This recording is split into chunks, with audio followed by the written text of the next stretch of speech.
Peace Report, I'm Amy Goodman. Today we spend the hour with world-renowned political dissident, linguist, author Noam Chomsky. I interviewed him last week here in New York at the 45th anniversary celebration of NACLA, the North American Congress on Latin America. Chomsky was this year's winner of the Latin America Peace and Justice Award. NACLA said they gave him the honor because, quote, Chomsky's work has influenced generations of concerned citizens who are committed to social justice in the Americas. Also honored was the Mexican poet Javier Cecilia, who founded the movement for peace with justice and dignity after his son was murdered last year in the drug war in Mexico.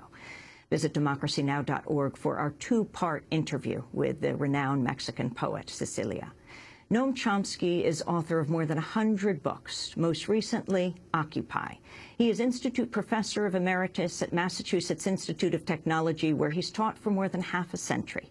I began our interview by asking Noam Chomsky about the approximately 2,000 Palestinian prisoners who've been on hunger strike since April 17th.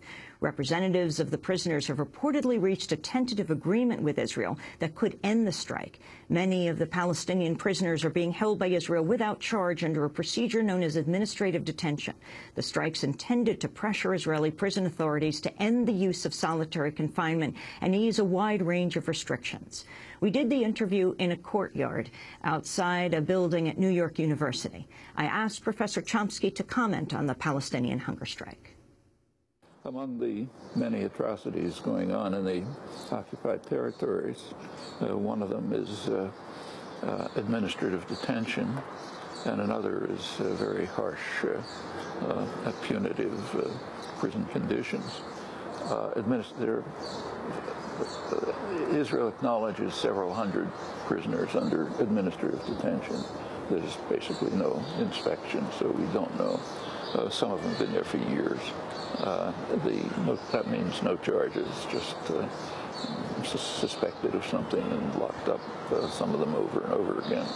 And the hunger strikes are a protest against these violations of elementary human rights and of law, in fact. Yeah. Overall, the situation in the West Bank and Gaza? Well, Gaza remains a prison. It's completely under siege. I mean, Egypt has opened up a little of the border, so there's some entry up and back, but basically it's the same as it's been for years. They can't export their produce. They can't have a live economy. The Israeli Navy pretty much bars fishing. The places, nothing can be reconstructed because you can't bring in construction material. There is, in fact, wealth through the tunnel system, but which has enriched, kind of entrepreneurs, if you want to call them that. It's a small sector of the population, but most of them are living in under kind of a forced hunger strike. The way the Israeli officials put it a couple of years ago is pretty accurate. We don't want to kill them all. It won't look good, but we'll keep them on a diet. So just at a survival level. Very young population, no future, can't get out. And it's, in a way, not unlike the refugee camps in Lebanon, which are, they're not torture chambers, but the hopelessness and the sense when you go through them, you see kids playing in the dirt, and you know they're going to be there all their lives, and their children are going to be there all their lives, and they'll never get out. That's what Gaza's like.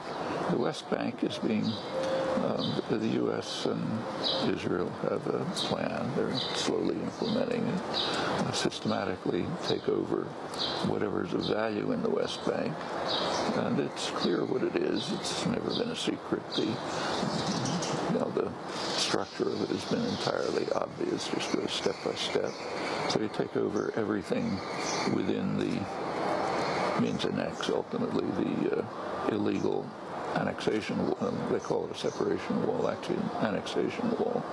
That includes much of the arable land, water resources, the pleasant suburbs of Jerusalem and Tel Aviv and so on. So take that over.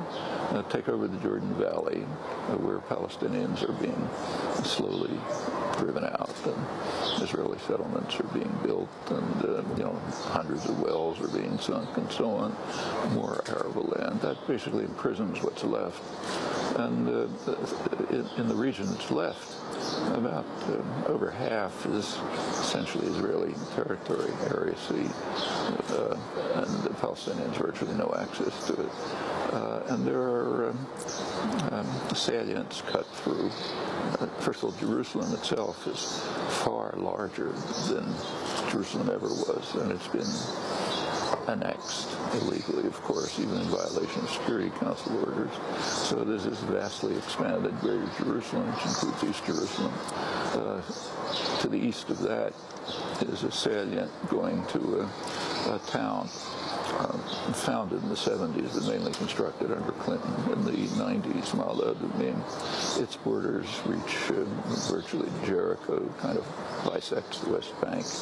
And if you go further north, there are a couple of other salients which cut what's left into unviable cantons. What Ariel Sharon, the architect of the policy, he called them Bantustans, which is not quite accurate, because South Africa relied on the black labor, so they took care of the Bantustans. Just kind of the way slave owners took care of slaves. They're your kind of capital. You got to keep them going, let them reproduce, and so on. And they also hoped that the Bantustans would be recognized by other countries, so they sort of more or less kept them viable. But Israel has absolutely no interest in the Palestinians. They can, if they disappear, that's just fine. So they're kind of left in these cantons. There's major infrastructure developments. I mean, an Israeli or an American tourist can go from, say, Ma'ale Adumim to Tel Aviv, superhighways, no Palestinians, of course. Maybe you see a man with a goat up in the distance, a kind of biblical landscape, but that's the direction it's moving. So what do you think needs to happen? Well, what needs to happen is very straightforward. There are a lot of complex problems in the world where it's hard to think of a solution, like, say, Kashmir or Eastern Congo. And try to figure out a solution is not so easy. Israel-Palestine, it's transparent.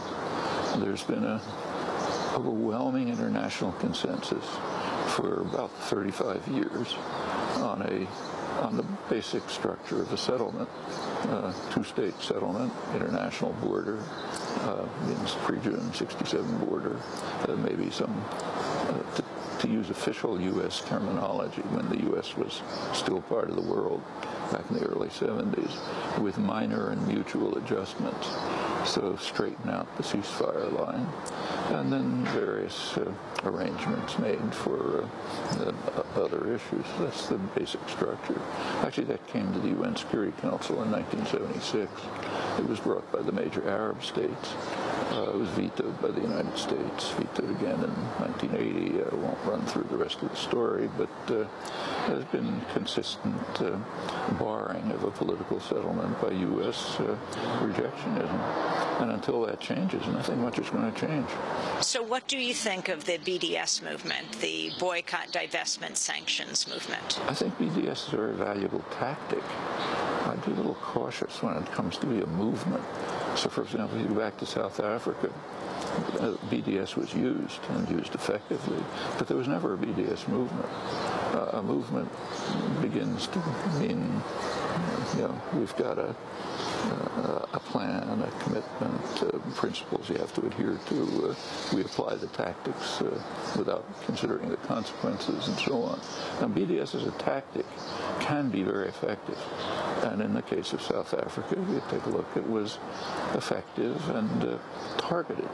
So, for example, there was no boycott of universities, but there were boycotts insofar as they had racial hiring practices. There were boycotts of sports teams for the same reason. Also, it's important to remember that boycott, divestment, sanctions began significantly in the case of South Africa after decades of preparation. By the time these tactics began, there was no support for apartheid anywhere in the world.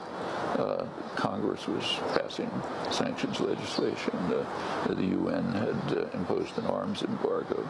In fact, if you look through the 80s, this is when the tactics were used, the Reagan administration had to violate congressional sanctions in order to keep supporting South Africa as it did. And it's interesting to remember why the United States supported South Africa. It was part of the war on terror. George Bush didn't declare the war on terror. He redeclared it. Reagan declared it in 1981, very frankly and openly. Nobody likes to talk about it because of the horrors that emerged, but it's true. And in 1988, for example, the African National Congress, Mandela's ANC, was declared to be one of the more notorious terrorist groups in the world. So we naturally had to support white nationalists against this horrible terrorist force. That was 1988. By that time, overwhelming opposition to apartheid. And in fact, U.S. policy did change in the next couple of years. And when U.S. policy changed, the system collapsed. What came out of it is not very beautiful by any means, but at least apartheid collapsed. And that could happen in this case too. In fact, as I'm sure you know, Mandela himself was just removed from the terrorist list about 2 years ago. He can now come to the United States without special dispensation. Professor Noam Chomsky will continue the discussion with him as he addresses WikiLeaks, the militarization of police in the United States, and the historical significance of Occupy Wall Street. But he'll begin by talking about President Obama in a moment.